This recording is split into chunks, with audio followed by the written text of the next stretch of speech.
ఇప్పుడే ఆదియోగి అయితే రీచ్ అయిపోయాం. సో ఆదియోగిలో అయితే నేను అనుకున్నంత అవ్వలేదు. చాలా చాలా డిసప్పాయింట్ అయ్యాను యాత్రలో డిసప్పాయింట్ ఏంటంటే ఆదియోగి ఒకటే దర్శనం మిస్ అయిపోయాం. ప్లస్ ఆదియోగిని దర్శనం చేసుకోవడం కూడా మిస్ అయిపోయాం. పగలపాటు నైట్ టైం వచ్చి లైట్లో చూడాల్సి వస్తుంది. సో ఏం చేయలేం. నెక్స్ట్ మళ్ళీ నేను ఈ యాత్ర అయిపోయిన తర్వాత మళ్ళీ ఒక్కడిని కోయంబత్తూరు వచ్చి ఆదియోగిని అయితే కవర్ చేయాలనుకుంటున్నాను.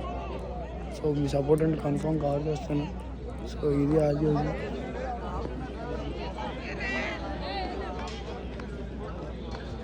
సో ఆదియోగి వ్లాగ్ అయితే ఇక్కడితో ఎండ్ చేస్తున్నాను.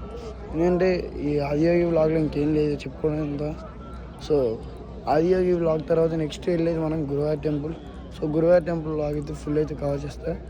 సో ప్రతి ఒక్కరు వీడియో చూసి వెళ్ళిపోకుండా please like, share and subscribe.